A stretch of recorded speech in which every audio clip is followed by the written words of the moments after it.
Hey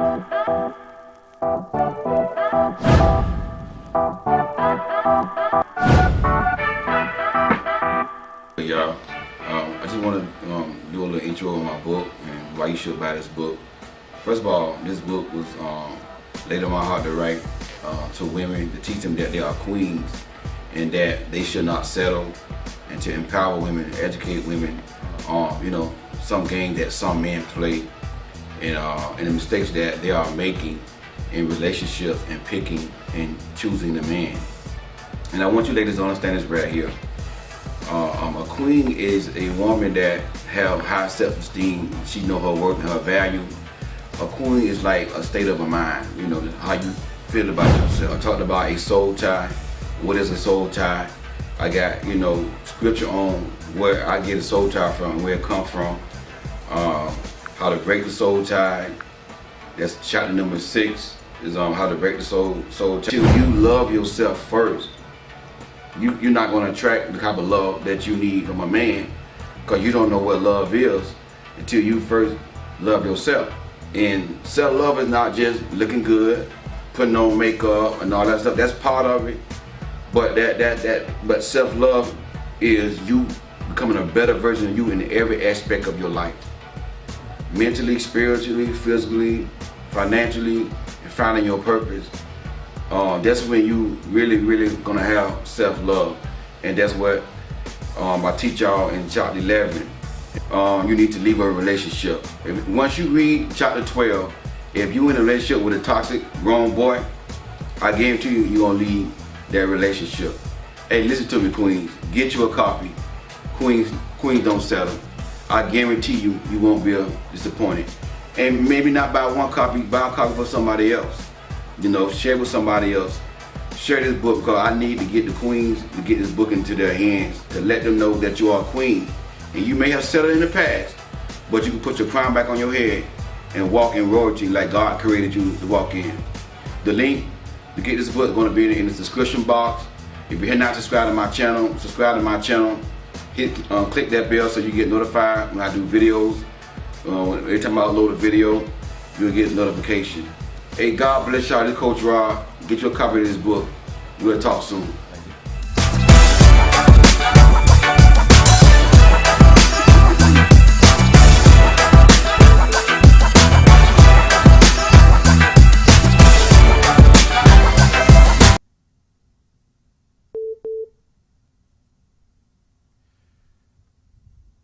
Welcome to the Coach Rod Show. How y'all doing? Good to have y'all on here. If you're watching from YouTube, hit the thumbs up button. Let's get these likes up. I got so far 19 watching, 8 thumbs up. Come on, YouTube, help Coach Rod out. Let's get these likes up. How y'all doing? Alexis Cooper, thanks for the super chat.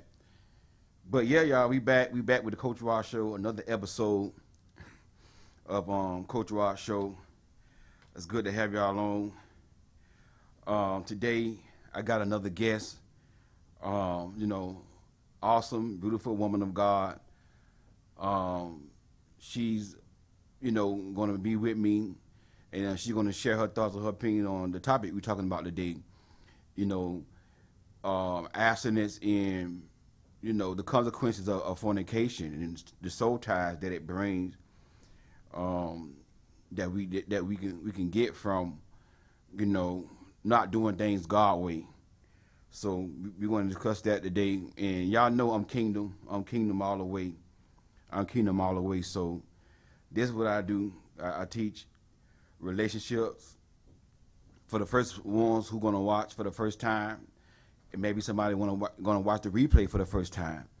I'm a kingdom coach. I'm a certified relationship coach, licensed life coach as well. I'm a minister, of the gospel, but I don't like to go by, minister, but I am a minister. And also I'm an author of the book called Queens Don't Settle. I'm an author of the book called Queens Don't Settle. And I'm just passionate about relationships and love. And my purpose is not to teach, women how to get a man. My purpose is to teach women how to watch out for the red flags and stuff like that. That's my strong point. That's why I do what I do, is to to teach women what to look out for when they're dating a man. Because I'm a man, and teach women the red flags from a kingdom perspective. From a kingdom perspective, because the things that I deal with, you're not gonna really get it in church, and different reasons, Sundays, the pastor, you're not going to be really talking about a lot of stuff like this. You're going to be preaching and teaching and stuff like that. So this way I come in at, the things that a lot of kingdom people are not getting in church, they can get it here on my channel. Because kingdom people, Christians need to know, about dating and relationships, because relationship is very important to God. Marriage is very important to God. And one thing that I stand by, that I teach, that if from a kingdom perspective, if there's no marriage going to take place, then you shouldn't be dating or courting. Kingdom people should only date and court with the intentions of marriage. And that's what I believe, that's what I stand by. Not to, not to get on your back, not to be career daters, not to have fun. Okay, so that's what I believe. That's what I stand on as a kingdom coach. So I am a kingdom coach. Well, I'm gonna go ahead right now and bring on my guest. Awesome, beautiful woman of God. She, she does teachings and everything like that, stuff like that. And I ain't gonna say too much about her. I'm gonna bring her on. Her name is Danielle Atara. Welcome to the Coach Rod Show, Danielle Atara. How you doing, Danielle? Hello, greetings, Coach Rod. It's a pleasure to be here and it's an honor to be talking with you about these things today. I am doing very well today. I'm excited to talk about, these things when it comes to dating and to give a woman's perspective, the same things that you have been teaching about, the same things that you have been coaching about and helping women about. I myself, I'm also a minister and minister in training right now. I have done Bible studies with women, groups of women. I'm also in the process of uh, putting together a Bible study for a teenager. And I always say my passion is people. People are the most precious thing on earth. And my strong point is more so to learn about how it's not it's not really new, but they call it like new. Uh,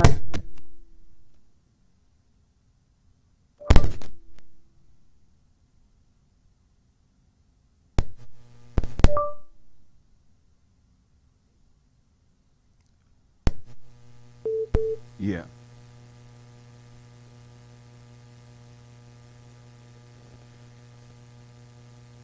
Danielle, can you hear me, Danielle?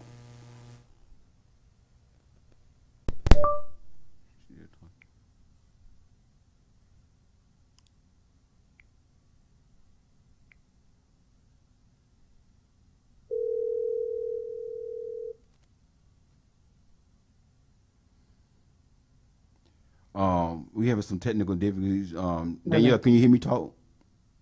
Yes. Okay, Can you you hear hear me. me? Okay, all right. Yeah. The last part of what you were saying, I wasn't hearing. I didn't hear the whole thing, but that's okay. We have some technical difficulties. Um, but Okay. I'm glad to have you on to discuss this topic about abstinence and the consequences of fornication and how it is important to do it God's way. And I believe Danielle is really walking the walk instead of, she's not just talking the talk, she's walking the walk, and that's why I brought her on here. So most of my followers, majority of my followers are females, women. So, and I want y'all to hear a woman's voice, and and I want her to just share her experience of her walk with God and how it's been a single Christian woman, in 2021, this age. So that's why I want to bring her on. So Danielle, share with the young ladies like your experience of dating and how's it been and everything, what you are dealing with, stuff like that. Yes. And so first of all, I'm going to say that sometimes you'll feel good down because I just have some talking points that I just want to be told something. Um, it's protection. Like when you said walking the walk, it's straight up protection. And when you come outside of walking the walk, that's when you get screwed with all types of psychological issues, different imprints that it will leave in your soul, and you got to deal with that. So it's a straight protection. And I always say, like, dating, it's not a hobby. It's not something that you just do and because you're bored or you're looking for someone or something like that. Dating is just a gather data, first of all. Dating does not mean that you're going to be sex. Okay, it's just means that you are being courted. Well, dating and courting are two different things, but we're not going to get into that. We just want to keep it simple. But it just means that you're gathering data. And if you make it dating a hobby and having sex and you're doing that, that's when you're going to fornication. And as we look into the scriptures, then it tells us to flee fornication. Like it says in 1 Corinthians 6 and 18, it tells us to flee fornication. That's for our protection. That's not just because God doesn't want us to do A, B, and the third because he said so. It's a reason why we have to walk the way we walk. And it's not about being a good shoot. It's not about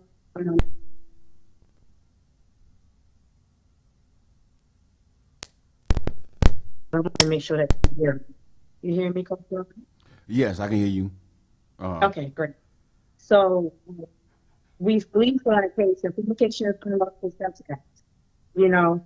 Basically when you're having sex outside of marriage. And there's different ways how we can go by different things to kind of explain why it is that way. Like, okay, having sex outside of marriage is that wrong. And don't you want to lie something before you get married and go? Well, that shows a lack of trust in God. If you have a relationship with God, God claims, God speaks to you within you, which I will call that your intuition.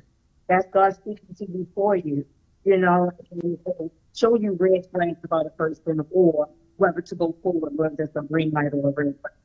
But to get back to like the consequences of not being abstinent, that was one of the first things.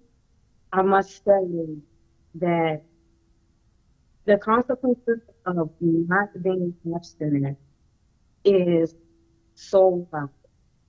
We'll get into soul ties, exactly what is the soul tie, but also risking being with the wrong person, like choosing the wrong person.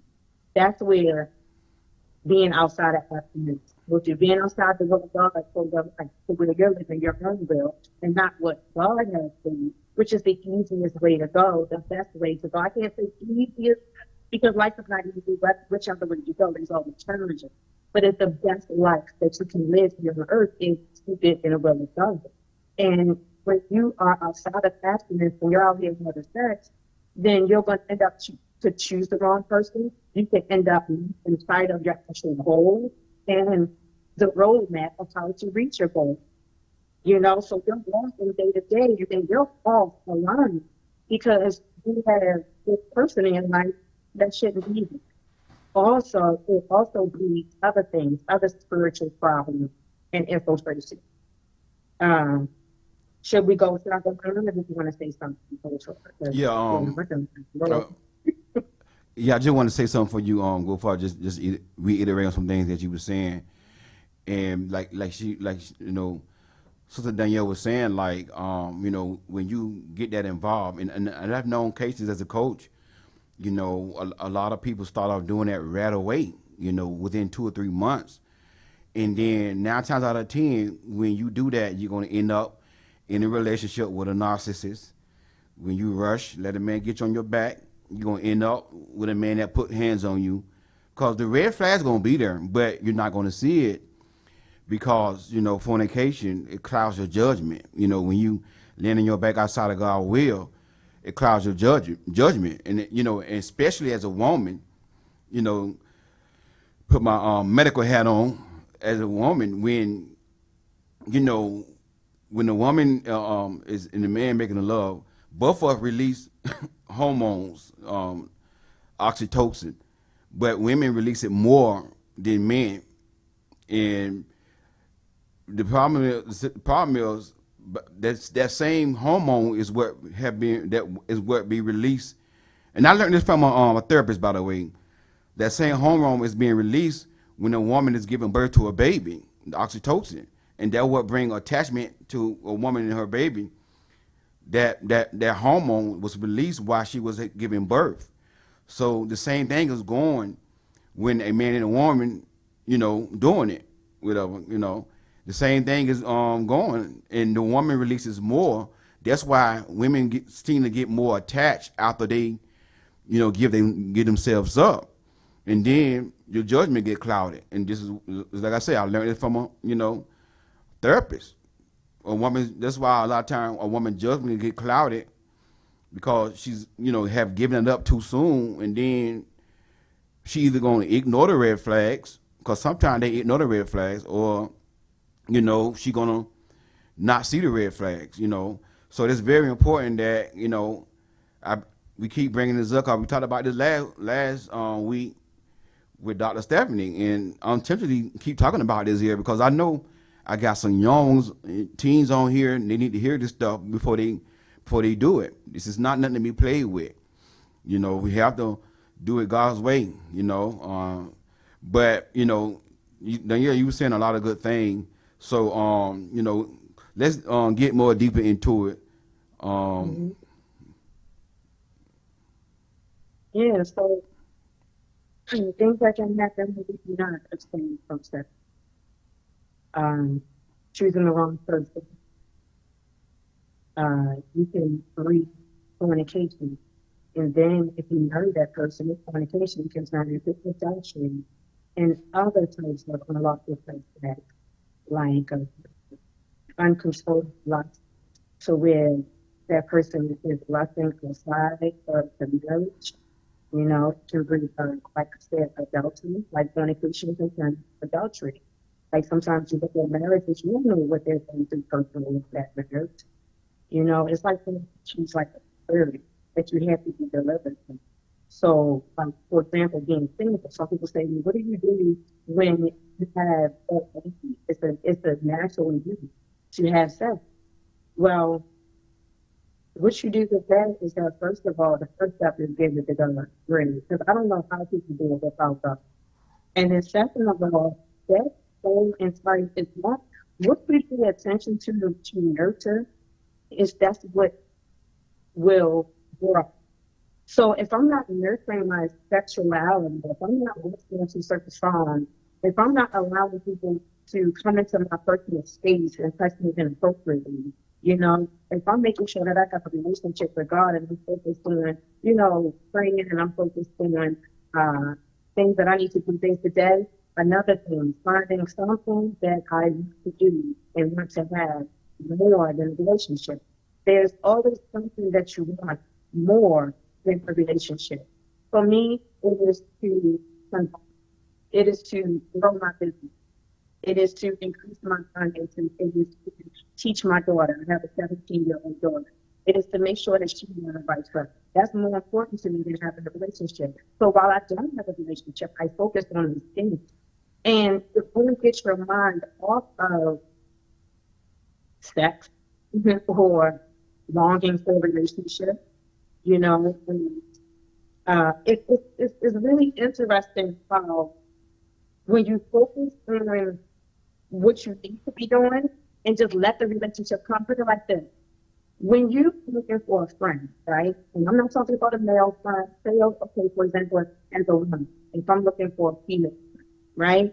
Or I to search for some curtains to put on my window, or I'm looking for a certain bedroom set, or something simple, a pair of shoes that I'm looking for, right? You can easily find those things. Sometimes you can pray, okay, Lord, I want certain friendships in my life. I want to make sure I have pure and good friendships in my life. And then those things appear, they start to come into your life. It's the same thing with a relationship. Like if you know that you can find a real good friendship in this person and that person, A relationship is sure to come, but sometimes we emphasize too much on where's my man, where's my man, instead of focusing on your whole entire life, focusing on those other things, other relationships, and let it find you. Because meanwhile, you should be developing your character.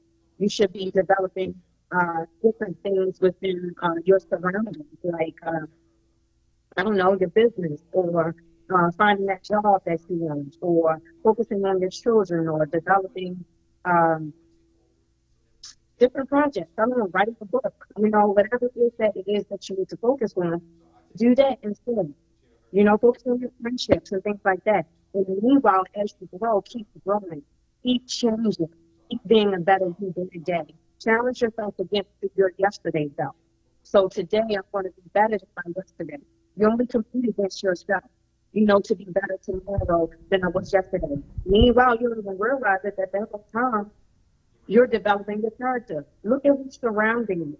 If you are the best out of everybody around you, you're the sum of the five people that are around you. That's including who you're listening to on YouTube, a teacher, that's including social media, and that's including the TV show that you like to watch. Who are the five people that you're around the most? And you need to change out that group. So it can help you to develop into a better person, because that man that you imagine or that you're praying for or that you want, he's this. That's a real person. But what is it that he requires in a woman? Not to say that you're going to focus on life to be that woman, but meanwhile, when you're focusing on life, you're developing. And when you get to that point where you're ready to receive that man, that's when you come.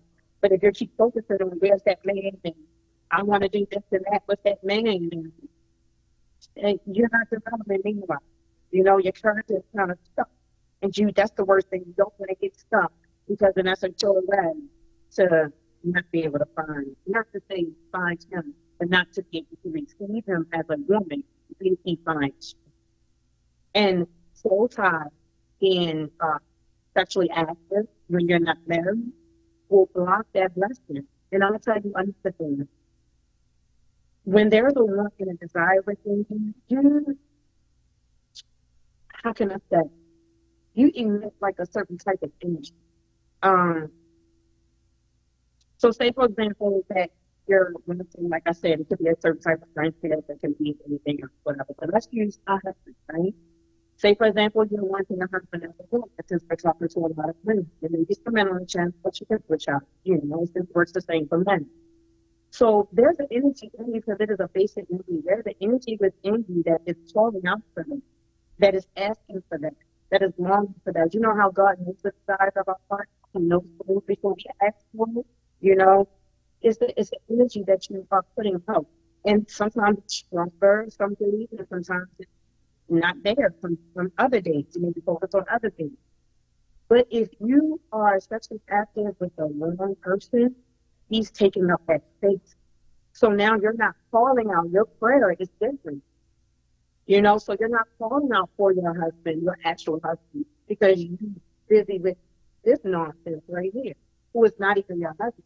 So now it's blocking your blessing, it's prolonging the actual process that you could be taking to begin to receive.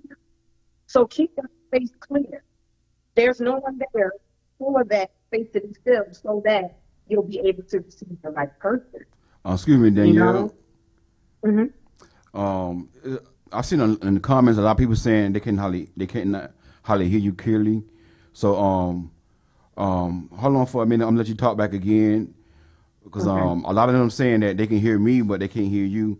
So my producer, he's gonna fix the problem. So I'm gonna talk a little bit on what you were saying. Then I get back to you when he get done fixing the situation. Okay. But yeah, to comment on something that she was saying, and the main important thing is, you know, ungodly soul tie. And what is a soul tie? It's not really, the word soul tie is not really in the Bible. Just a name that somebody gave it. But it's basically it's the tanglement of two individual souls.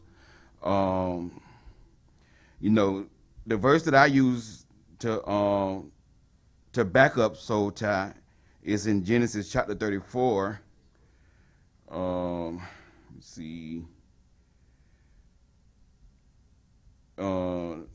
just to give you a clear understanding of where it comes from in the Bible. Biblically, it's not really like I say the word soul tie is not literally in the Bible, but you know, it you know what happens when a man and a woman come together and make love, they soul entangled together.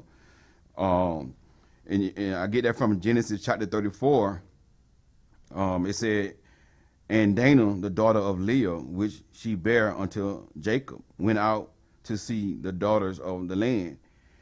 And when Chisholm, the son of Hamar, the Hivite prince of the country, saw her, he took her and lay with her and defiled her. And his soul clave unto Dana, the daughter of Jacob.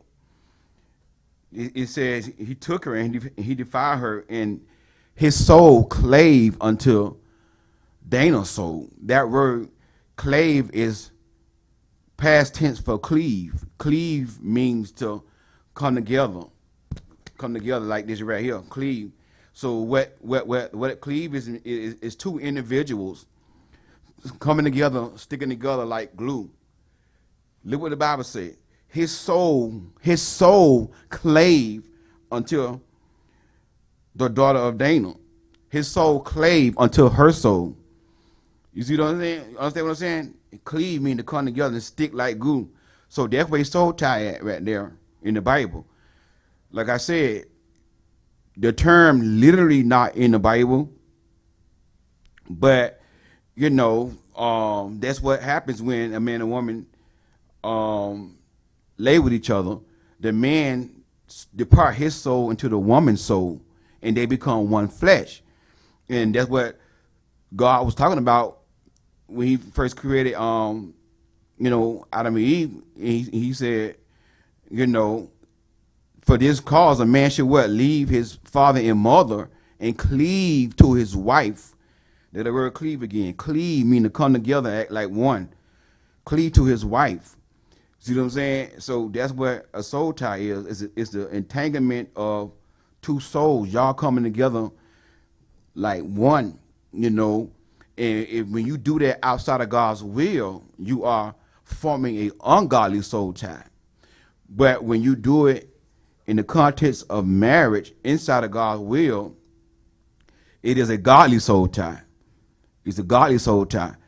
So, and that is the reason why, you know, a lot of people say, you know, they want to try before they get married, because what if when they get married, they don't like it?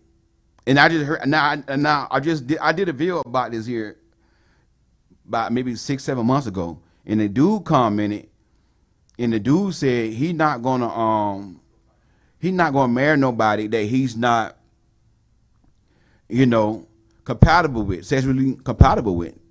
He said he's not gonna do that, you know. So, and that's the thing, like, and I'm gonna get, y'all know me, y'all know I'm real. I'm trying to keep it right and holy, but I want to be real with y'all.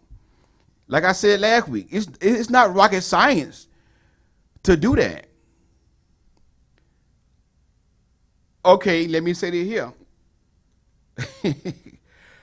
How to do it. How to have sex. The woman lay on her back, open up her leg, the man get on top. That's rocket science. Who can't do that? Who can't do that? Or the man get on his back and the woman get on top. I mean, that's not hard. That's not rocket science. What you mean? It ain't gonna be good. What you mean? But the reason why it's like that, because people got so many soul ties of their past experience of their exes. And Dr. Stephanie talked about the last week. The more and more you have those experiences, the more or less you will be satisfied. That's why it's so hard to satisfy some of y'all, because you're hotter than a firecracker. You got all these soul ties, and into you watching all these bad movies, you know, and then when you get married, you have not been delivered from those ungodly soul ties. You have not been delivered from what you saw on the nasty movies, on the bad movies, and then you say it ain't good. You see what I'm saying? It don't take rocket science. Just that simple. Just that simple. And this is the reason why we have single parent homes. This is the reason why we have children growing up, getting in trouble in school, grades are dropping, all because have taken the thing that God created for a man and woman to come together in the holy matrimony and as a form of worship in marriage. We have taken the thing and just, using it the wrong way. And this is the reason why the world is full of sin, because of rebellion. So, and I blame the enemy behind this right here. The enemy behind this right here. The national movie industry, the porn movie industry, it's the reason behind a lot of people who saying, when they get married, it's not going to be, if they don't try, they got to try before they get married. Because, and mainly this right here, women too, but this right here, a lot of men, a lot of men, not all, until the man become to a level of maturity, a lot of men, they look for a star, a movie star, a palm star. You know what I'm saying? Because they watch all them bad movies, and now when they want a wife to do all the other stuff the woman on the video doing. You see what I'm saying? When you feed yourself all that stuff there, this is why it's so hard to satisfy people. This is why people cheat. Not the main reason. Now, there are some other reasons why people cheat, but the main reason why, because it's hard to satisfy you, because the more, see, one thing about lust, let me tell you something about lust. You can't never quench lust. Lust grows. It feeds, like the more you feed your mind nasty stuff like movies and all that stuff here, that lust is gonna grow. You're never gonna get enough of, the S word, the big S. You're never gonna get enough of it. And then a lot of people say, hey, I want to get it out of my system, all this right here. You ain't gonna get nothing out of your system. You see what I'm saying? Now God gotta deliver you from that. Until God deliver you from that, you're gonna want more, and more. And that lust spirit is a dangerous spirit to have. And if you don't be careful, you can be a heterosexual man, and that spirit of lust and that spirit of perversion. Lord P, help me. I'm trying to be real, but I gotta be 100. That spirit of perversion can be so strong on you until you will start liking men, and you a man. You see what I'm saying? That's how that lust do. It go deeper and deeper and deeper and deeper. Yeah, and vice versa. Same way around. On the other side with women. So this is why I'm talking about this right here, because I know this is important, and I know a lot of people don't want to hear this, but this is what y'all need to hear. Danielle.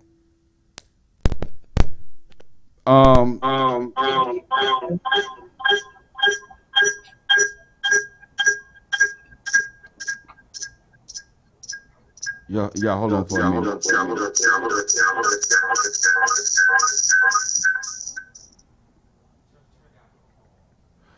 Danielle, if you could turn your phone down.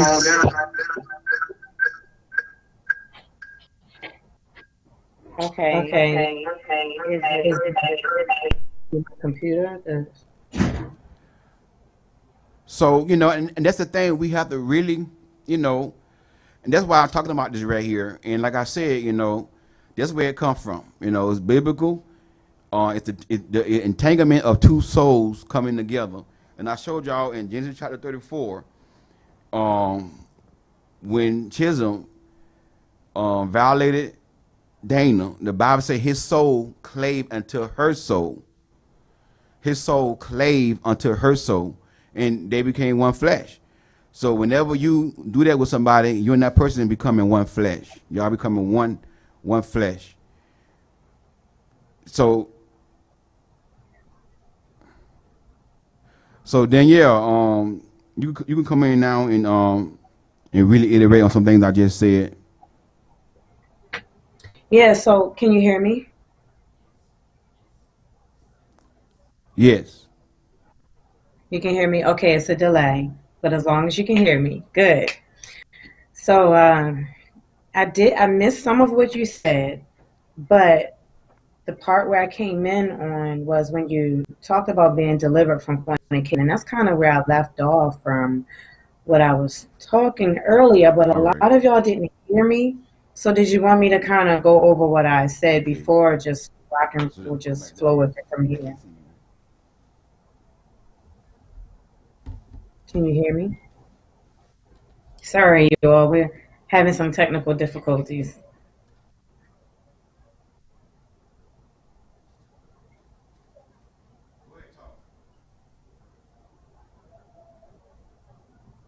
Yeah, go ahead and talk, Danielle.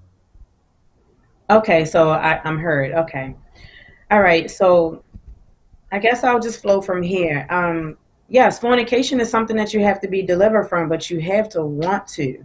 And a lot of times people really don't want to until they've experienced enough hurt and pain from having sex outside of marriage. They can't find the right partner, which is one of the fruits of fornication, which is having sex outside of marriage, which is AKA the consequences of not being abstinent if you've already had sex. Um, when people are hurt and they're not finding the right partner, or they're running into the wrong partner or abusive partners, and they're just in pain and they're hurting, then they want to be delivered from fornication, you know. So then after that, yes, of course, you can be delivered from fornication. It's not something that you can just do on your own and say, it's not something that you can just say, oh, well, I'm going to just not have sex because I'm sick and tired of these people out here. I'm sick and tired of these men, or I'm sick and tired of having the wrong partner. You have to really want to do it from a soul perspective of knowing that it is true protection to abstain from sex. It's not just something that you do because you're sick of everything. It's something that you want and you need help with from God, because you know that is protection, and you don't want to deal in the arena of building up accounts, for example, and still finding the right one, or the disappointment. Let me tell y'all something. Check this out. I've heard many men, right? You know, like I'm single, right? So, and I'm open to, being courted.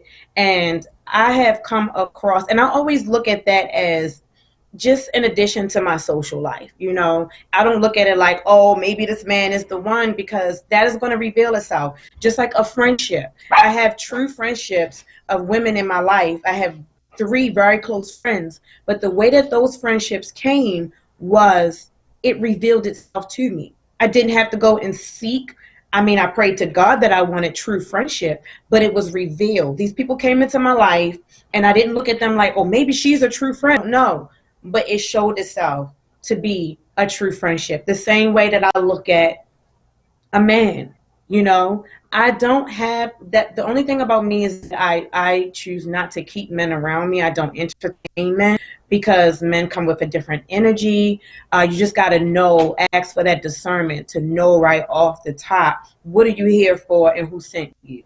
If we're not solving a problem, then there's no reason for you to be around. Including, one of the problems could be you being my husband, or we're solving a problem of making money, or we're solving a problem of figuring out this or that. I'm helping you with something, you're helping me with something, because I'm social. Like I sister, I network. I'm a businesswoman. People are people, and people are the most precious thing on earth to me. So, there's times when I'm talking to men or talking to women, and I just put it all together as a social, it's a part of my social life. So when it comes down to fornication, like let's bring it back. Fornication, which is sex outside of marriage. Fornication, basically the definition of fornication is unlawful sex acts. And Coach Rod, you can interrupt me whenever you need to, because I know we've been having some technical difficulties. So let me know that everything is okay, or if you need to come in and say something. Other than that, I'll keep rolling, right? So fornication is basically unlawful sex acts. That includes bestiality, which Coach Rod was mentioning, that lust can take over to the point where now you're not even attracted to women anymore if you're a man. If you're a woman, being with a man is not enough anymore, So you don't want that to happen. That takes deliverance from fornication also. But fornication with a person, and if you marry this man, it can lead into adultery later on in the marriage. Now, you may say you know someone who they had sex before they got married and they still married to this day, and they married for 15, 20, 25 years. But do you know what secrets are going on in the marriage? Did they have to overcome adultery in a marriage when you could have overcame fornication before you got married? That way you don't have to deal with adultery. Now, I'm not saying that it's promised that adultery won't happen, but it's much more promising than going into a relationship by way of fornication and then you get married and then you got to deal with that. You get what I'm saying? So fornication can breed into adultery, uncontrolled lust. It can play into your self-esteem. For example, I'm telling you from a woman's perspective. The man can be so much into different sexual acts and have not been delivered from fornication, and he decided, okay, I want her so bad, I want to wait, but he's still not delivered from fornication. And now y'all are together, and maybe y'all have gotten into a marriage or whatever, and now you can sense from him that you can't really relax and be the one you are, but you're going to have to put on these sex acts like maybe the porno stars that he watched. Pornography is a form of fornication, And so if your man is not delivered from fornication, or if you're not delivered from fornication, one of y'all could be watching porn. And now you want your partner to play that part that you've seen in the pornography. And pornography is not even reality. Don't nobody really look like that when having sex, honestly. I mean, we're all grown here, so we're going to talk grown talk. I don't want to say certain words to get your video flagged, so I know we have to be careful of that. But can we say SEX? Is that okay? Yeah. So, okay. So that right there, it can play into your self-esteem. Also, I don't want to be jumping all over the place. I kind of want to keep my thoughts kind of organized. But,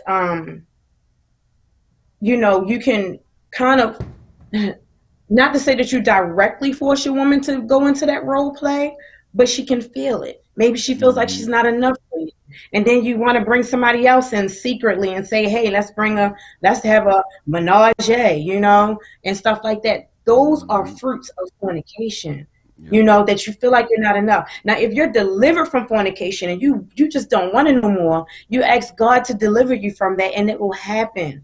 Okay? Seek and you're going to find it. Ask and you're going to receive it, but you have to truly want it and be able to define why you want it so that you won't slip back into it. Because if you know why, you won't slip back into fornication because, oh, he's so cute, he's so know how to talk to you, right, or something, and God will open your eyes to see sex for what it really is, to the point, like, to me, it is truly disgusting to sit here and think that I'm going to have you touching all over me and I don't even know you like that. It hasn't even been confirmed that you're my husband. You know what I'm saying? Then that adds to my body count, or that adds to, and then it messes my whole alignment off with God. Like right now, I am so focused. I am so sure. I know exactly where I'm going. I have a clear vision of what the next step is to do. What God wants me to do. I can hear God clearly. I can fast when God tells me to fast. Fasting brings clarity. It cleans your body. It keeps your weight down. It keeps you from being addicted to food. It actually heals sicknesses in your body, and it clears your mind where you can hear God more clearly. So I'm time and all of that. But if I'm sitting there and I'm having sex with this guy, meaning I'm tying my soul in with this man, who is this man that I'm tying my soul? Your soul is defined as your mind, your willpower, and your emotions. Your willpower is your stance, your ability to say yes or no, to say I'm going to move like this or I will not move like that. That is your willpower, your choice. Okay, your mind, of course, we know your logic, your way of thinking, how you rationale things, and your emotions, how you feel, what's going on with that heart of yours. And it plays into your psychological and mental health. A lot of times, our mental health, we think it's just a brain thing, but it's also a heart thing, mental health. And soul ties, fornication, aka consequences of being of not of not being abstinent, right? Those right there will breed mental health issues. And then you're at the psychiatrist. Some okay have to be medicated for other things, ADHD, all of that other type of stuff. But I just want to let y'all know that also, and it's okay to have a therapist. We all in this day and time, have a therapist. We need somebody to talk it out with because all of this stuff that's going on. But that's okay.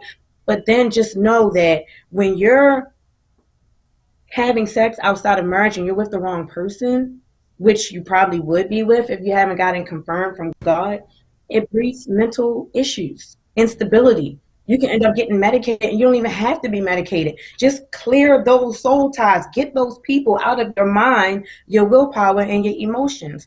And I wanted to show y'all this. It's a scripture. It was, 1 Corinthians 7:4, right? In 1 Corinthians 7:4, it says, wife has not power of her own body, but the husband. And likewise, also, the husband has not power of his own body, but the wife. So that's from the King James Version. Let me tell y'all what that says. This is in marriage, okay? It talks about how a marriage is supposed to conduct themselves, but I want to show y'all something about this scripture. The wife has of her own body, okay? So when you're a wife, you don't really have power over your own body, but the husband do. That's sexually, okay? So the husband can touch you in a certain way and turn you on, and guess what? It's on from there. You ain't got no control over that. He can just take you, and then guess what? He can take over in the bedroom. And it's the same thing and likewise, also the husband have not power over his own body, but the wife. The wife can talk to him a certain way, touch him a certain way, and then it's on from there. Proper. But that does not eliminate, the Bible shows us human nature and what to do with human nature all over. You just have to see it. And people who can analyze it will then bring it more simple, like Maslow's hierarchy of needs. It is a psychological theory comprised of like 5 tiers. We'll get into that. But that's in the Bible if you know how to look for it and if you know how to see it. But back to that scripture, right? So if the husband has power over your sexuality and as the wife have power over your husband's, then how do you think it is when you're outside of marriage? Fornication. It's the same thing. Okay, it is an attachment. It is soul tie. It's attaching themselves, right? So that goes into what? That husband in a proper marriage, he has power over your mind, your willpower, and your emotions. He can mess up how you feel, whether you have a good day or a bad day. We have to be good to each other. You have to talk nice to each other in the marriage, right?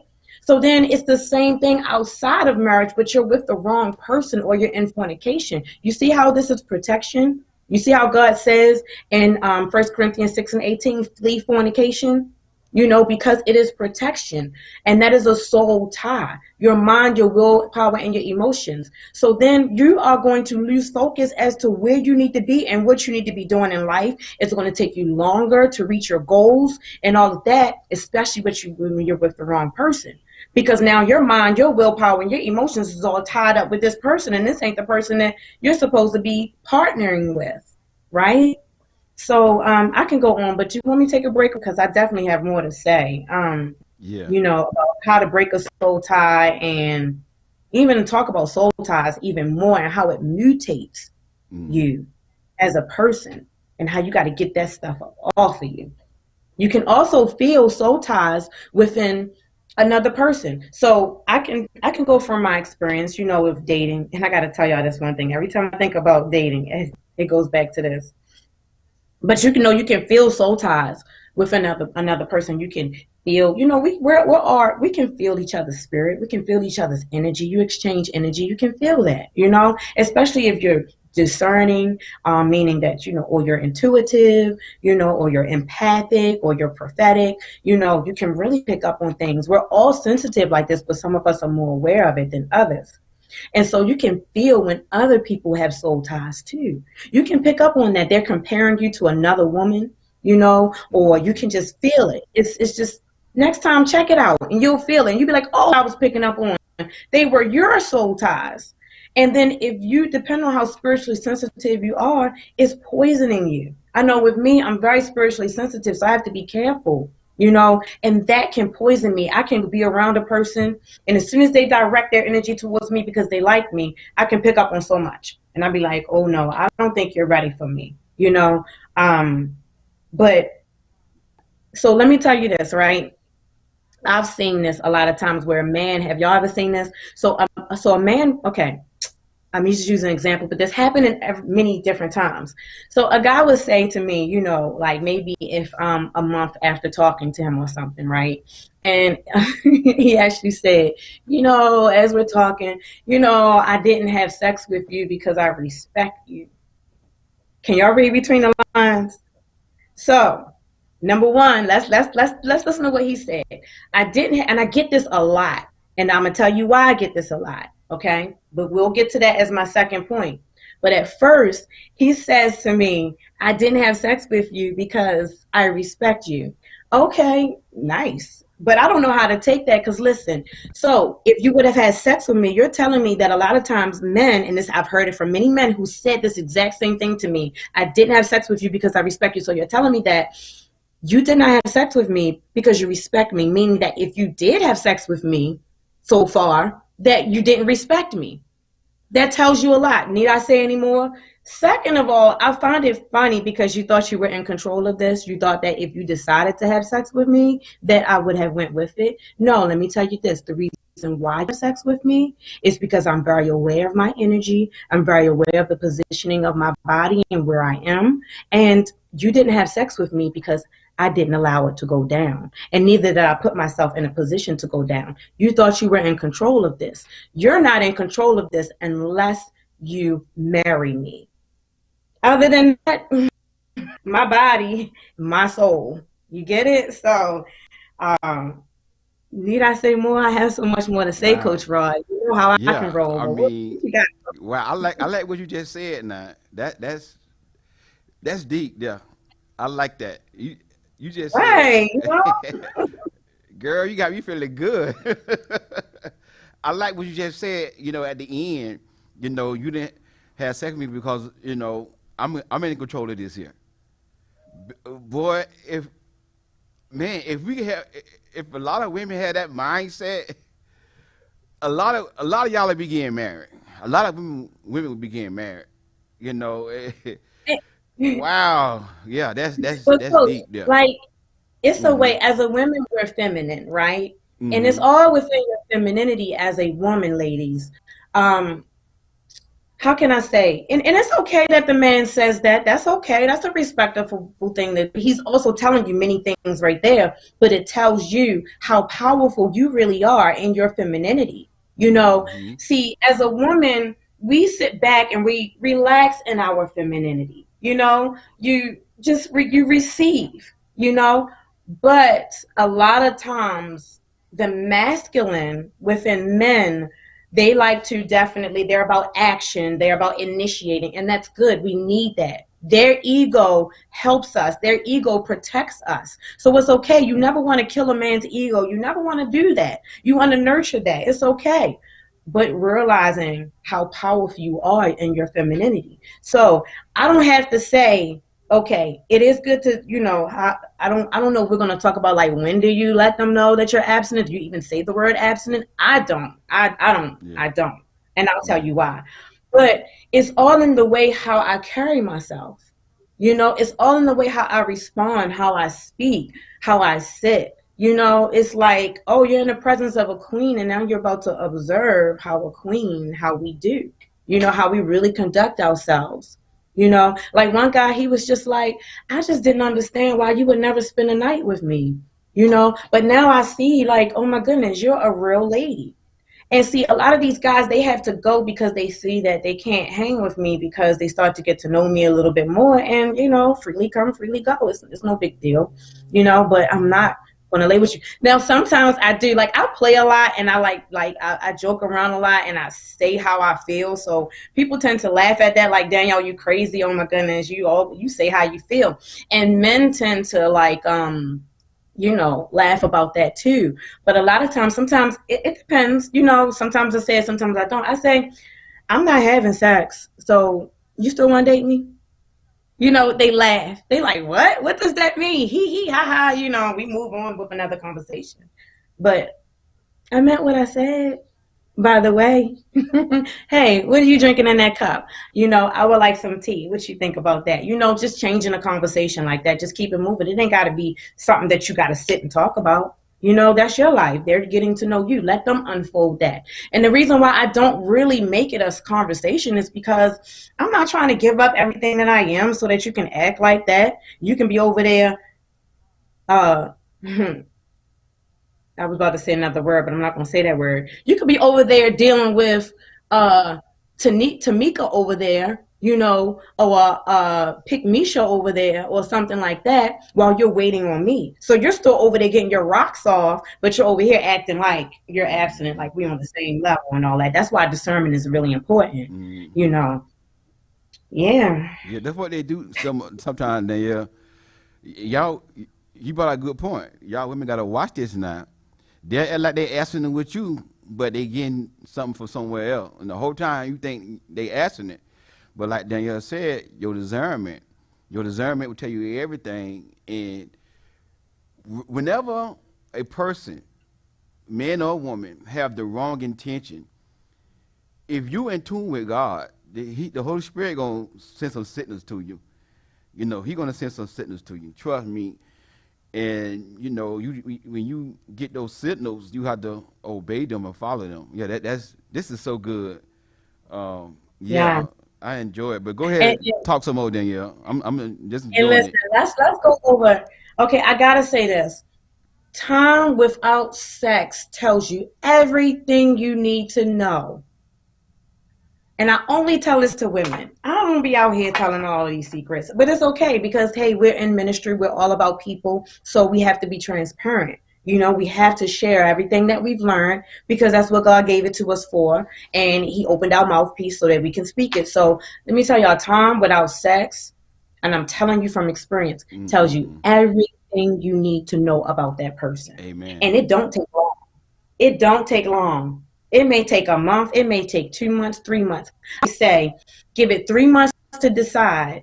And this is natural human, human nature, right? This is what I found. I'm not as young as I look, y'all. I know I look like I'm young and I don't have experience or whatever, but I'm young, okay? So I have a 17-year-old daughter, right? So I say give it 3 months before you decide whether you like a person, and then 6 months, which is three more months. So 3 months to see whether you like a person, and then 3 more months, which is 6 months to see whether you will continue on. Usually by 6 months, people kind of know. Sometimes you'll get a proposal at 6 months, and that's okay. Because sometimes, hey, we get confirmation. We know, oh yeah, it is the one, And then you got the 6 months to 1 year. Sometimes you may need a little bit more time to 1 year, and 1 year you get to see a person through all seasons. Some people like to see that. Everybody is different, They want to see a person through all seasons before they make a decision. So those are like some timetables that you can kind of gauge yourself by. But time without sex will tell you everything you need to know about a person, but you don't want to it's like you're around. It shouldn't take too long because then you're going to be in fornication with that person. You're natural. It's natural. That is one of the natural needs is intimacy and sex. So if you're around this person and y'all spending time, you're going to, fall into fornication if you don't get married. You know what I'm saying? Don't rush the marriage, but you got to pray for discernment. You got to pray. You got to give it time. And you got to see who this person really is. You don't want your judgment to be clouded because it even says in 1 Corinthians 7:4, it talked about how the wife has control over the husband's body. The husband has control over the wife's body. It's telling you the nature of sex, of intimacy. So you don't want to be outside of marriage and have that person have control over you, especially if he's not even the person that you're supposed to be with. You know, I will always say to women, don't let the world turn you into a whore. Don't let these men turn you into a whore.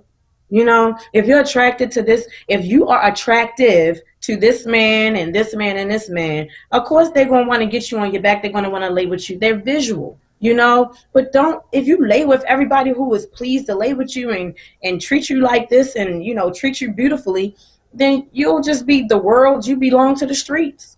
So it don't make no sense. Like, why have sex just because you want me? I don't have sex just because you want me. You know, I have sex only with my husband. You Amen. know, and Amen. so I just was going to go into Danielle, like soul ties and I'm how it reading the goes into comments our. on YouTube, and they really love you. They said we need to get you back. They really love Hey, you, I'll Danielle. come back. We can talk. Yeah, We can talk about what we need to talk about. yeah, You know, but I because wanted to go into the uh huh. needs, Maslow's hierarchy of needs, so we can talk about that, or we can get to the comments, or whatever you want to do, Coach Rod. You said it again. You want to talk about what now? Like the needs, and how soul ties attach itself to your needs, and Um, it goes into break yeah, the go soul ahead. tie. Go ahead, talk about it. Okay, so when you're looking at a soul tie, a lot of times soul ties, remember the soul is what? Your mind, your willpower, and your emotions. When I'm going down, I'm kind of like the emotions are kind of attached to the body. So when you're emotional, you can feel the effects in your physical body. Usually in your mind is more logical, it's not as attached to the body. And your willpower is your ability to choose, your ability to make moves. Is your choice. What you gonna do? That's your willpower. So I would say that the soul tie, which is those things, um, when somebody is attached to you, most of the times, and you know they're not supposed to be there, or you're not sure, look and see what is the need. Soul ties usually attach themselves. Soul ties, it basically opens the door for negative energy or for a spiritual attachment or influence upon your mind, your willpower, and your emotions. And that door opens up with a need. So that person is fulfilling some type of need within you. And I don't know if Coach Rod, if you could put this up, the Maslow's hierarchy of needs, so they can see it real quick, or y'all can just take your phones out and Google it, or Google it later. I'll speak on it. So is this, you know, is Maslow's hierarchy of needs. So this is a psychological theory. It's comprised of 5 tiers, like a pyramid, right? And so you got 5 tiers. One at the bottom. That's 1, 2, 3, 4, 5. Imagine that, right? So it is a model of human needs. So if the base level of human needs is not met, then you can't move to the next level. This is natural, okay? It's in everyone. So at the base level is your psychological needs. That's like breathing, food, water, sex, like the basics of sex, like the actual motion of sex, not the psychological need of sex. But okay, sleep, uh, excretion, like going to the bathroom, you know, that's a basic physiological need. So once those needs are met, then it moves to the next one, which is the safety. That's the safety of the body, safety of employment, safety of resources, you know, safety of family, health. And then it goes to the next level, which is love and belonging.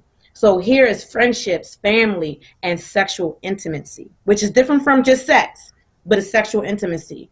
But that's what I wanted to look at: sexual intimacy, family, friendships, and then that sex that's at the bottom. So, and then you can look at all the other ones. Esteem. Okay, that's the next level. That's your self-esteem, confidence, achievement of others, and respect of and how others respect yourself. And then the last one at the top is what? Self-actualization. That's what? Your morale. That is your creativity, your ability to solve problems, and your acceptance of facts. That's at the top. These are all needs that you have to have met. Now, the reason why I say pull this up, again, it's called Maslow's hierarchy of needs, is sometimes you need a guide. Look on there and see what need is this person in your life who shouldn't be there. What need are they fulfilling? And then you take that need to God and you ask God to break that soul tie. Lord God, this is a need. This person is fulfilling the need. Lord God, show me how to separate from this person, and pray about that. It will happen. And then you have to, and then after that, when you break that soul tie, a part of breaking it is you got to cut off all contact, mutual friends, social media. You have to erase all pictures. Okay. You might have to change your number, delete that person's number, all their numbers, emails, everything. You got to almost like move on as if they never existed. That's something that has to happen. You may have to even change your phone number. Okay, and you have to accept and remember why it didn't work and why it cannot work. Write that down. And so whenever you're feeling like you want to go back to that person, remember that part that is very painful or hurtful, that why it didn't work or couldn't work. But then the number one thing, how it says in Amos, right? It says, can two walk together except they be agreed? You have to be in agreement with something. You have to know what is the point of agreement that this person was able to tie into you. Offenses create soul ties too when somebody do you real wrong. We don't even know that part. And a big part of that is forgiveness, to help detach that you can be soul tied to somebody because of something wrong that they did. But let's go back to the point of agreement. You have to know, where do y'all agree? What need on that chart are y'all agreeing with? Is he providing finances for you, or in that agreement? Is he, I don't know, helping you with creativity? He's an artist, it can be. So just look on that chart, and that's just, some advice to help with breaking the soul tie, and recognize what point do you keep, like sometimes we have patterns. You have to recognize what cycle you're in. Like, what point do you keep? There's something common in a lot of men that you attract. Find that point of commonality that you keep attracting within, those men that keep coming your way. It's almost like it's the same matrix within that man, the same, I don't know, how do you say it? The same thing that's going on within that man towards you, but a different covering, So find out where's that point of recognition, of commonality, of repetition that keeps coming to you, and figure that out. So I don't know if should I retouch on some points, Coach Rod, or I'm like so glad you what you brought think? up how to break a soul tie. I'm so glad you brought that up, because I had dealt with that. I had showed everybody where it came from and everything. So you really broke it down, like how to break it. And that's one thing it's hard for a lot of women to do, is cut out contact. They it's hard for, that's the hardest thing for a woman to do, is cut out contact. Change their number, block them. They don't want to block them. They know that it's not good for them, that they soul tied to them. They want to break the soul tie, but they don't want to block them. Then they don't want to change their number. They want to keep having him access to them, and that's where they be going wrong at. You gotta be willing to, cut all ties. That's the main thing with breaking the soul tie, is cut all ties. But yeah, this is so good. But go ahead, Danielle, and Yeah, talk about some more can I things. mention something? Oh yeah, go ahead. So like a lot of examples. I mean, I guess I've seen so much. So like, for example, like a lot of times women don't want to block a man because it's like, okay, well, he didn't do anything wrong to me. I just know he's not the one. Sometimes you got to say to yourself and say to him, I've learned everything that I needed to learn from you. I release you. Say that prayer within yourself. Say that prayer with God. You release him. And then, you let him linger around. But think about it like this. What problem is he solving lingering around? What problem is he helping you to solve in your life? what problem is he helping you to solve? Do you need to write down all your problems? Is he helping you to solve any of those problems? And then some people might be smart and say, well, he helping me to solve the need of sex. Well, that can be in a negative way. So, okay, say if he is helping you to solve that problem, is it really necessary that he help you to solve that problem? It could be finances, it could be sex, it could be something else. But if he's helping you to solve that problem, write down what are the problems he's helping you to solve, and then compare that to him as a whole. Is it worth attaching yourself to this whole man that comes with this whole world and this whole soul tie affecting me mentally, my willpower, and emotionally, just to get those needs met or to solve those problems? You know, you can have a replacement that's not attached to sex. You can have a woman that come in your life and help you to solve those problems. Not sex, no homo, but, you know, other things that may be going on. Y'all may be, you know, starting a business together or something like that. You know, it can be replacements, you know, but as long as you allow those things through the door, they're going to keep coming. It's no mercy out here. I mean, it's mercy because God gives us mercy and we have mercy in Christ. But outside of that, ooh, it's no mercy. If you don't know how to shut those doors, it's going to keep coming, you know, and it's going to mess you up psychologically. You ain't going to know what to do and which way to go, and the strategy that you have in life, willpower, and it's going to mess up how you feel. You're going to be all over the place with your emotions. Amen. And that's not how it's supposed to be within a marriage. So you shouldn't be like that outside marriage.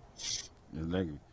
Danielle, you'll be a good counselor. I can tell you ask good questions when you were saying, like, write down a lot of things that, you know, you benefiting from this relationship, whatever. When you was talking like that, I said, you know what, she'll be a good counselor. You'll be a good coach as well. You'll be a very good coach for women. Oh my God, yeah. But yeah, we finna get ready to wrap it up. Because 8:30.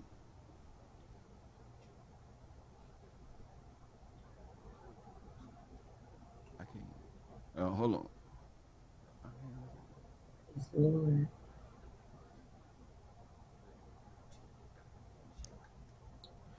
Oh, yeah.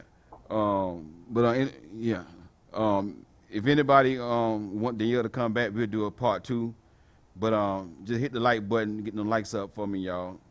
Then we'll get Danielle back, because I see a lot of y'all in the comments, you know, asking her for her to come back, and I really enjoyed her. You know, one thing about me, you know, I like for other people to come and share their thoughts and their opinions about relationships, because, you know, I don't know everything. You know, I don't know everything, and you know, that's why I even told Danielle that, you know, you can do the most of the talking. You know,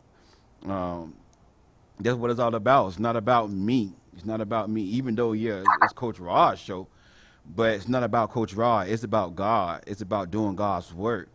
And God got another vessel that y'all can hear from, you know, that it's just, you know, it's more than just me, you know, other voices that can speak into your life and give you some knowledge and understanding that, you know, I can't give. You know, like I said, I don't have everything, you know, but I do know my strong points is you know, it's protecting women, you know, from the grown boys and the game that they play.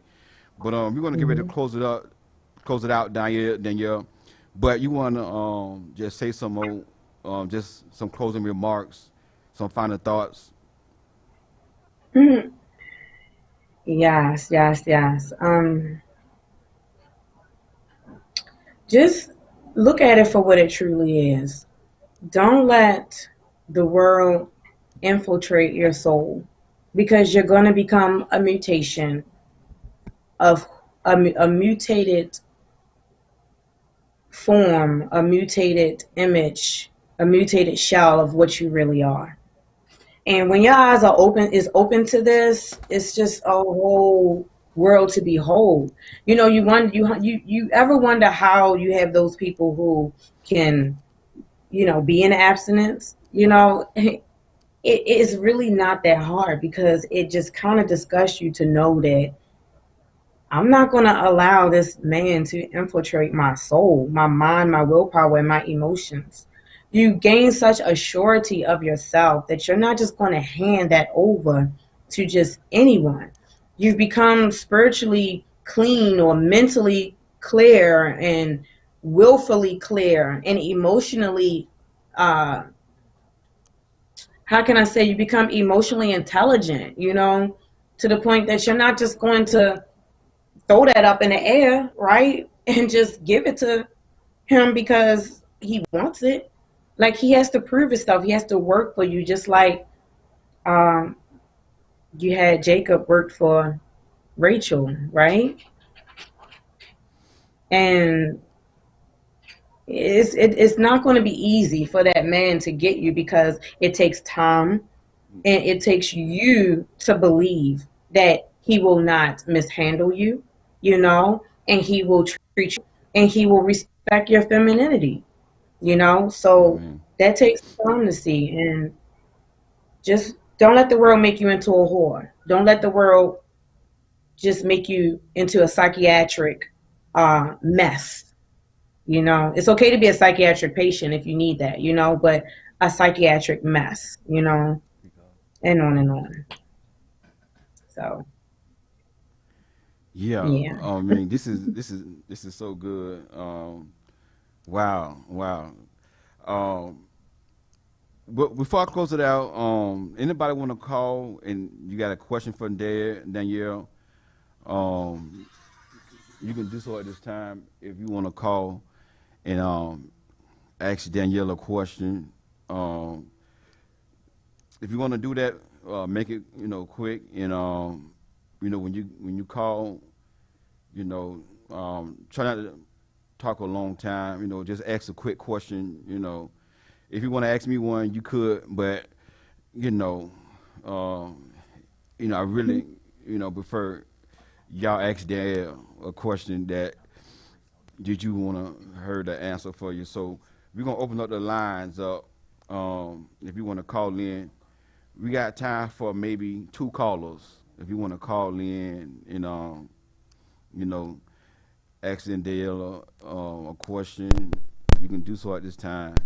But you know, just to go over some things that what Danielle said about a man should work for you, and I always taught y'all that. I always taught y'all that a man should work for you.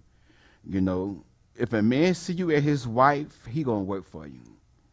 And Danielle brought it up. Jacob worked 7 years, well, really 14, but he worked Yes, I seven. have a question for Danielle. Okay, go ahead. How you doing? Welcome to the Coach Rod Show. Go ahead.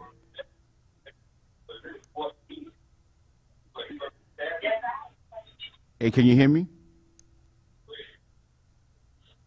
Okay, my question is, Yeah, go ahead. okay, can you hear me? Yes.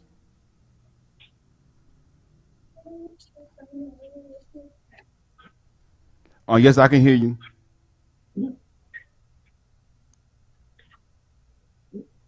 How long did it take for you to become sexually pure? I mean, was it something that you cut off right away? Or did you struggle? Did you fall and did you get up? Or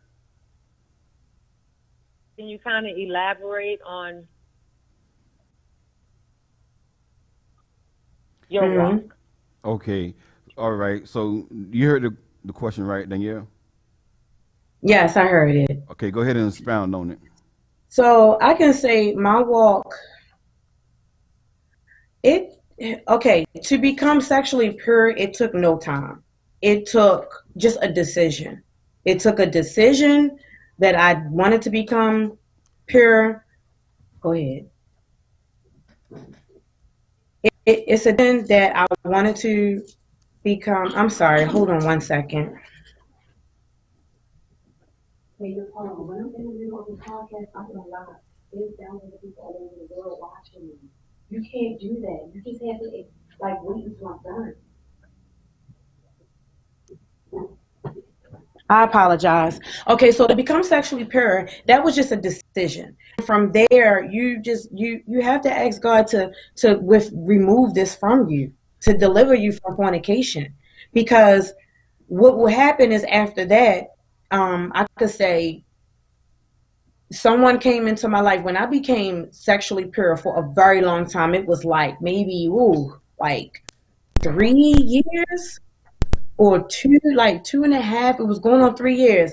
And then it was like someone came into my life that was a total counterfeit. When I tell you this person looked like it was everything, but it was like I fell from there. And then I had to pick myself up from there. And the disgust from me falling from there made sure that I just would not do it again.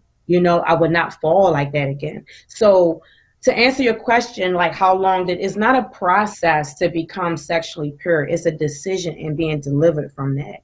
Now, if you fall, you got to get back up. You don't fall and stay there and say, well, since I'm not sexually pure no more, I may as well go ahead on and stay here and do what I wanted to do. No, get back up and get right back into it, because you want to clear your mind, your willpower, your emotions, so that you can make clear decisions, so you can reach your goals, so you can develop your character, and so that you're able to receive the man that's really for you.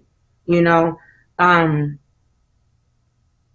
so Yeah. right now in my walk where I am, I'm very sure. I'm very sure.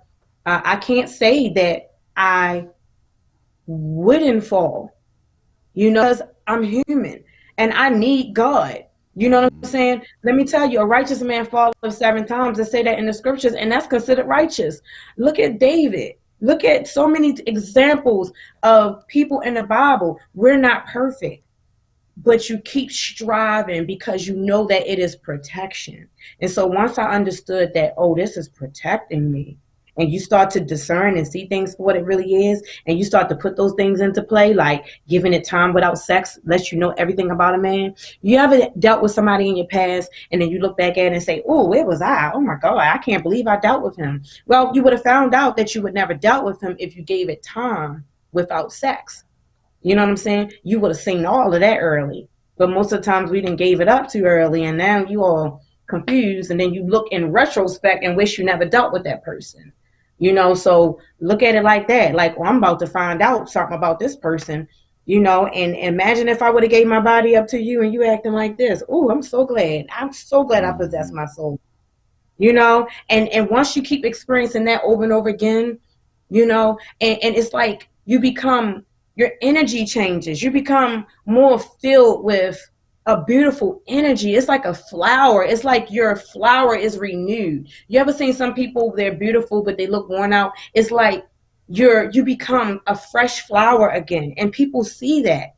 So the man that is for you is coming, just a matter of time, but you want to refresh yourself. You want to renew yourself. And once you understand that part, you ain't even got to worry about falling, honestly. I mean, not to say that you will or you won't. I can't say I will or I won't. I stay in prayer every day. Not necessarily on, Lord God, please don't let me have sex. No, it's not like that. But it's in focusing on my life, developing my character, keep moving, staying focused. And that's what keeps it going. Hey, man, we got Did I another caller on when I ask a question. Welcome to the Coach Rod Show. Go ahead with your question. Hey, how you doing? Can you hear me?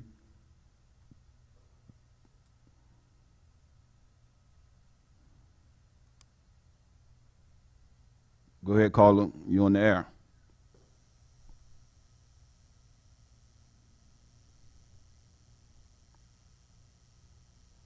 Well, I don't know what happened to the caller. We had another caller on the line. I don't know if she can hear me or not. But man, Danielle, you said a lot, and that's the thing, we got to set boundaries, make sure we don't put ourselves in certain situations to be in a state that we could fall, because we human, we designed to, have sex, They still in there? Okay, go ahead with your call. How you doing? Hey, caller, you on the air?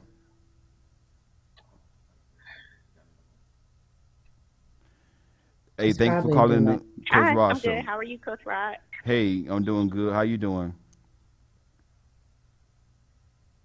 Can you hear me?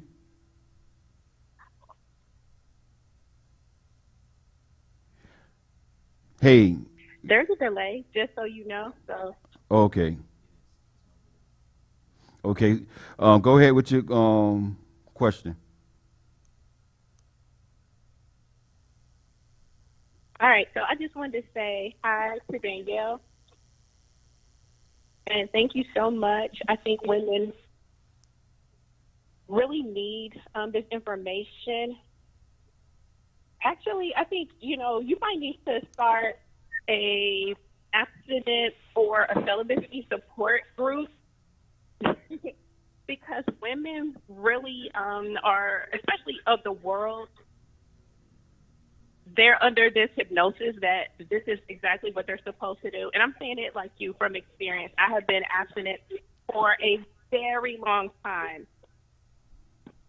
So I think when you were saying you learn everything you need to know about that man, you learn everything you need to know about yourself as well.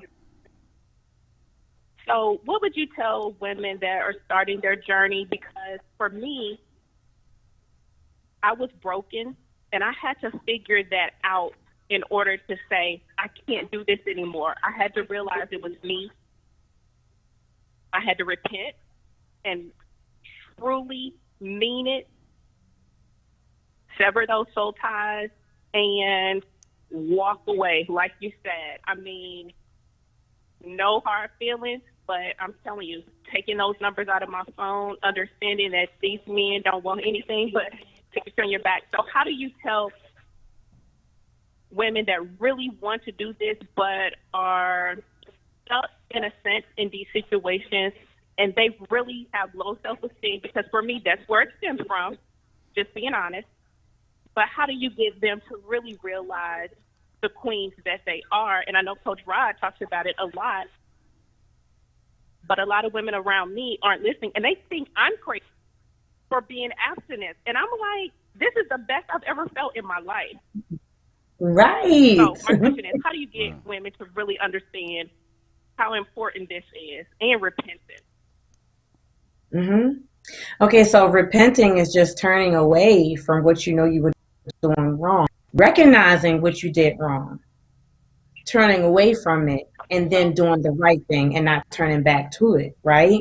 And so looking at it like this, yes, you feel good, don't you, sis? Like, I agree with that. It's like, yeah, you do have that desire, you do want your husband, but you don't want the wrong person. And the more your abstinence, the more you are not going to allow the wrong person around you. But if you're out here having sex, it's almost like you need healing. So that door is open, and you think that, oh, because you don't want this man, that now you can be abstinent. See, you can be abstinent as long as there's no one around you that you desire. But start dating and courting and getting Mm-hmm. good. Yeah, go ahead.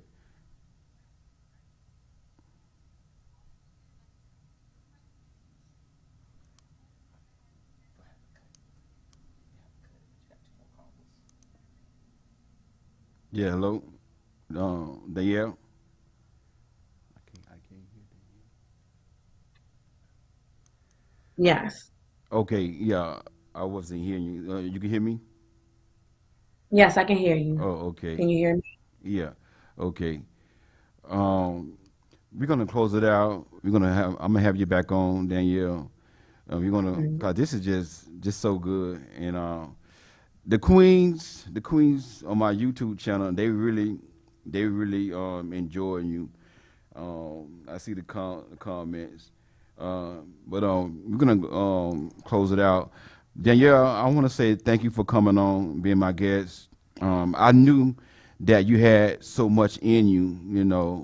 When I watched some of your lives on your page, and I knew that you'll be a good voice for the queens. And Praise we God. need more women like you to to push abstinence and teach women their worth. Some of the things that you said, I'm like, wow, I wish all women had this mindset. Like, this is how a queen is supposed to think, you know. But this is why we gotta keep pushing. We gotta keep doing what we're doing. But thank you, Danielle, for coming on the show. I'm gonna have you back on another time. You know, you really been a blessing to me and to the Queen Tribe. So we're gonna go ahead and close it out. But everybody who tuned in tonight, thank you. If you have not hit the thumbs up button, please give me a thumbs up. Give me a thumbs up. But anyways, God bless y'all. I'm gonna go ahead and close it out. I'll talk to y'all soon. Thank you. All right.